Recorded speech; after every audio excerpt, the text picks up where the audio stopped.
जनहित में आगे बढ़ेंगे और अब बात राजधानी दिल्ली की। ब्लास्ट की स्पेशल इन्वेस्टिगेशन रिपोर्ट आज हम आपके सामने रखने जा रहे हैं, जिसे सरकार ने ऑफिशियली आतंकवादी हमला डिक्लेयर कर दिया। आज प्रधानमंत्री आवास पर हुई केंद्रीय कैबिनेट की बैठक के बाद केंद्रीय मंत्री अश्विनी वैष्णव की ओर से कहा गया कि देश ने लाल किले के पास कार विस्फोट के जरिए राष्ट्र विरोधी ताकतों द्वारा अंजाम दी गई एक जघन्य आतंकवादी घटना देखी है। पीएम मोदी की अध्यक्षता में हुई बैठक में कैबिनेट ने इस आतंकी घटना की जांच तत्परता और पेशेवर तरीके से करने का निर्देश दिया है। सीसीएस की बैठक के बाद अश्विनी वैष्णव ने कहा कि आतंकवाद पर भारत सरकार की जीरो टॉलरेंस की नीति है। इस आतंकवादी घटना को अंजाम देने वाले गुनहगारों के खिलाफ कड़ी से कड़ी कार्रवाई की जाएगी। अब तमाम सुरक्षा एजेंसियां गुनहगारों को पकड़ने में जुटी हैं और पता लगा रही हैं कि दिल्ली में ब्लास्ट कैसे हुआ। लेकिन उससे भी बड़ा सवाल तो यह है कि आखिर दिल्ली में ब्लास्ट हो कैसे गया, वो भी दिल्ली के बगल में इतना बड़ा टेरर मॉड्यूल पकड़े जाने के कुछ ही घंटों के भीतर। आज हम आपको बताएंगे कि दिल्ली में हुआ ब्लास्ट किसकी नाकामी है। लेकिन पहले आपको इस सवाल का जवाब देते हैं कि दिल्ली में आखिर ब्लास्ट हुआ कैसे। अब इसकी शुरुआती जांच रिपोर्ट तैयार हो गई है। सूत्रों के मुताबिक रिपोर्ट में दावा किया गया है कि दिल्ली ब्लास्ट फिदायीन अटैक नहीं बल्कि पैनिक अटैक था। यानी ये बम ब्लास्ट फरीदाबाद में मिले विस्फोटक मिलने के बाद आतंकी ने घबराहट में किया। बम को जल्दबाजी में तैयार किया गया था, जिसके प्रभाव से इसके कारण प्रभाव सीमित रहा, जिससे एक बड़ा हमला टल गया। लेकिन 12 लोगों की जान तो गई है इस ब्लास्ट के कारण। इसीलिए सवाल ये बनता है कि आखिर ब्लास्ट हुआ कैसे। क्या इस ब्लास्ट को रोका नहीं जा सकता था? और अगर रोका जा सकता था तो फिर किसकी गलती की वजह से इसे रोक पाने में कामयाबी नहीं मिली? इसी सवाल पर हमारी ये एक्सक्लूसिव इन्वेस्टिगेशन रिपोर्ट आपको जरूर देखनी चाहिए।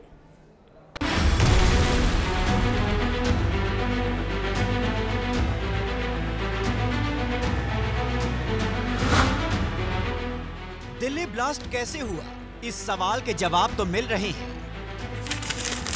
लेकिन सवाल तो यह भी बनता है कि आखिर दिल्ली में ब्लास्ट हो कैसे गया। सवाल तो यह भी बनता है कि दिल्ली में ब्लास्ट रोका कैसे नहीं गया। सवाल तो बनता है कि क्या दिल्ली ब्लास्ट को टाला नहीं जा सकता था। दिल्ली ब्लास्ट में 12 मासूम और निर्दोष लोगों की जान गई है।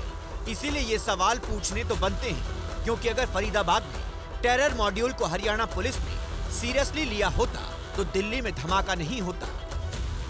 30 अक्टूबर और 9 नवंबर के बीच में उन्होंने क्या किया? 30 अक्टूबर को मुजम्मिल को फरीदाबाद से उठा लिया, आपने दे दिया जम्मू कश्मीर पुलिस को। आपने उसके बाद क्या किया? ये कोई जेब कतरों के जो इन्वेस्टिगेशन कर रहे थे आप कि एक जेब कतरा उठा के ले गए, बात खत्म हो गई। अरे भैया, जम्मू कश्मीर से आपको एक साजिश के बारे में पता लगता है और सारी साजिश फरीदाबाद में रची जा रही थी। आपने क्या किया? डॉक्टर मुजम्मिल की गिरफ्तारी जम्मू कश्मीर पुलिस की इंफॉर्मेशन पर हुई थी, तो शायद हरियाणा पुलिस ने कोई ज्यादा लोड नहीं लिया। आप देखिए कि 30 अक्टूबर को फरीदाबाद की अल फलाह यूनिवर्सिटी से डॉक्टर मुजम्मिल को हिरासत में लिया गया। तभी जम्मू कश्मीर पुलिस ने फरीदाबाद पुलिस को बड़े टेरर मॉड्यूल के एक्टिव होने की इंफॉर्मेशन दी थी, जिसके 10 दिन बाद 10 नवंबर को 2900 किलो विस्फोटक सामग्री फरीदाबाद में ही बरामद हुई। इतनी भारी मात्रा में विस्फोटक बरामद होने और गिरफ्तारियों के बाद भी फरीदाबाद पुलिस ने एफआईआर तक दर्ज नहीं की। यानी 2900 किलो विस्फोटक बरामदगी का फरीदाबाद पुलिस ने बाकायदा प्रेस कॉन्फ्रेंस करके क्रेडिट तो ले लिया, लेकिन केस दर्ज करने की जहमत नहीं उठाई गई।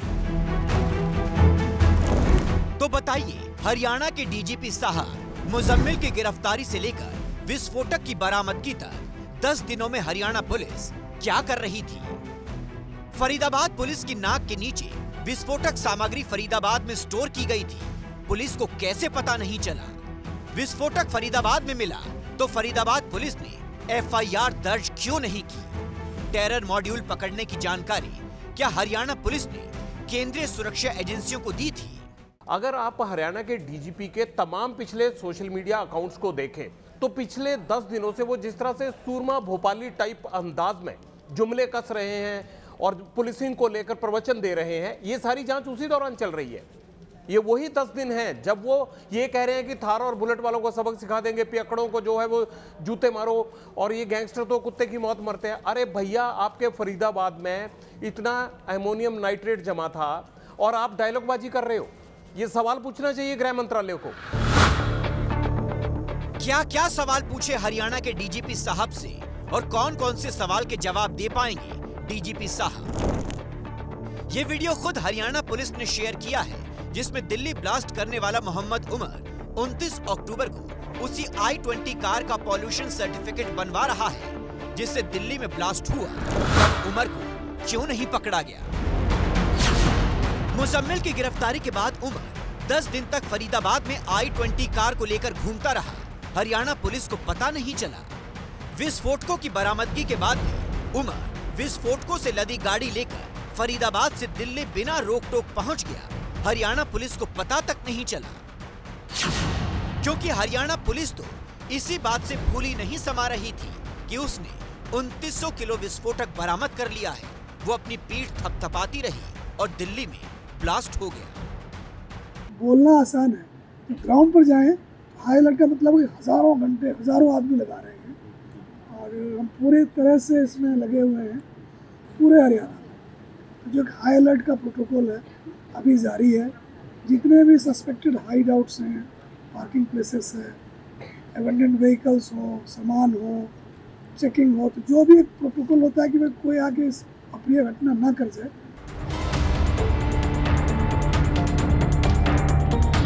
अब तो सुरक्षा एजेंसियां भी मान रही हैं कि दिल्ली धमाका प्लान नहीं बल्कि पैनिक अटैक था। यानी अगर हरियाणा पुलिस ने विस्फोटक बरामदगी के बाद वाहवाही लूटने की बजाय उमर को पकड़ने पर जोर लगाया होता तो ये धमाका ना हुआ होता, क्योंकि सूत्रों के मुताबिक हरियाणा पुलिस ने उमर के वांटेड होने का अलर्ट दिल्ली पुलिस को दिया ही नहीं। अगर दिल्ली पुलिस को उमर का अलर्ट मिला होता तो शायद दिल्ली पुलिस उसे पहले ही पकड़ लेती। सूत्रों के मुताबिक हरियाणा पुलिस ने इंटेलिजेंस ब्यूरो तक को उमर की फरारी का अलर्ट नहीं दिया था। हरियाणा पुलिस शायद क्रेडिट लेने की जल्दबाजी में सामान्य प्रोटोकॉल का पालन करना ही भूल गई। क्या इसमें इंटेलिजेंस ब्यूरो को बीच में रखा गया, जो एक कोऑर्डिनेटिंग एजेंसी है जो कि सभी स्टेट्स के बीच में काम करती है? आप कैसे इस चीज से बच सकते हो कि आपने एक बहुत बड़ी साजिश को बेनकाब कर दिया? लेकिन मैं ये कहूंगा कि जो ये धमाका हुआ है, ये टालना भी आप ही का काम था। अब हरियाणा पुलिस से लेकर देश की तमाम सुरक्षा एजेंसियां फरीदाबाद की अल फलाह यूनिवर्सिटी की बारीकी से जांच कर रही हैं। वहां काम करने वाले स्टूडेंट्स और प्रोफेसरों की कुंडली खंगाली जा रही है, जिसे टेरर मॉड्यूल का एपिसेंटर बताया जा रहा है, क्योंकि इस यूनिवर्सिटी में 40% डॉक्टर्स कश्मीर से हैं। इसी यूनिवर्सिटी से 3 डॉक्टरों को गिरफ्तार किया गया है। अल फलाह यूनिवर्सिटी के 52 से ज्यादा स्टाफ और छात्रों से पूछताछ की गई है। 6 लोगों को हिरासत में लिया गया है। लेकिन अल फलाह यूनिवर्सिटी में ये सारी कसरत 30 अक्टूबर को डॉक्टर मुजम्मिल की गिरफ्तारी के बाद ही क्यों नहीं की गई? दिल्ली में ब्लास्ट होने का इंतजार क्यों किया गया?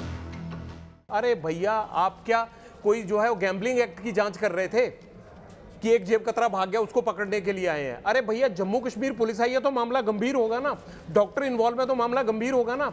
अब इतने दिन से तो ये काम चल ही रहा था अल फलाह यूनिवर्सिटी में। अल फलाह यूनिवर्सिटी के जो मालिक है उनका बैकग्राउंड चेक किया कभी? उसको चेक करने के बाद तो जो है तुरंत इनको हरकत में आ जाना चाहिए था। पॉन्जी स्कैम में उनको जो है वो पकड़ा जा चुका है, उन पर करोड़ों रुपए हड़पने का आरोप लगा था। ये अब पता लग रहा है। लेकिन सवाल सिर्फ हरियाणा पुलिस की नाकामी पर नहीं उठने चाहिए। जम्मू कश्मीर पुलिस के ओवर कॉन्फिडेंस का भी इसमें बड़ा रोल है। आप देखिए कि 10 नवंबर को जम्मू कश्मीर पुलिस के ऑफिशियल हैंडल से एक पोस्ट होता है जिसमें लिखा था, you can run but you can't hide. मतलब कि तुम भाग सकते हो लेकिन छिप नहीं सकते। ये पोस्ट 6:10 पर किया गया और 40 मिनट बाद ही धमाका हो गया। जुमलेबाजों पे कम से कम कोई कार्रवाई गृह मंत्रालय को जरूर करनी चाहिए, क्योंकि इसमें 12 लोगों की जान गई है, देश के लिए जो है वो एम्बैरेसमेंट की स्थिति बनी है। तो ये जो लैक ऑफ कोऑर्डिनेशन है और क्रेडिट वॉर है, उस चक्कर में दिल्ली के अंदर ये धमाका हो, वहां कोई प्लान धमाका नहीं था।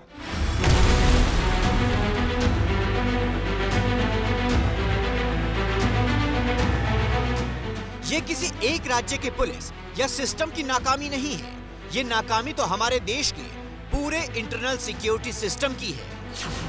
आईबी को कैसे पता नहीं चला कि फरीदाबाद में इतना बड़ा टेरर मॉड्यूल एक्टिव है। 2900 किलो विस्फोटक फरीदाबाद पहुंच गया, खुफिया एजेंसियों को पता क्यों नहीं चला? कश्मीर से लेकर फरीदाबाद तक डॉक्टरों का टेरर गैंग इतनी बड़ी प्लानिंग कर रहा था, सुरक्षा एजेंसियों को भनक कैसे नहीं लगी?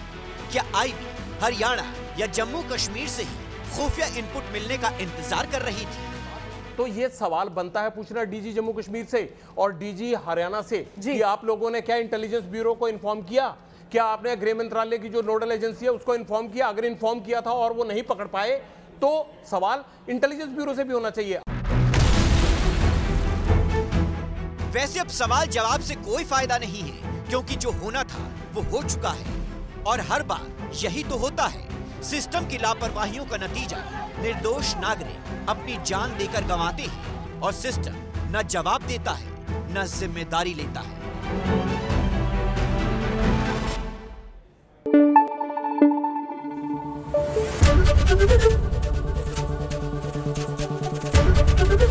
एबीपी न्यूज आपको रखे आगे।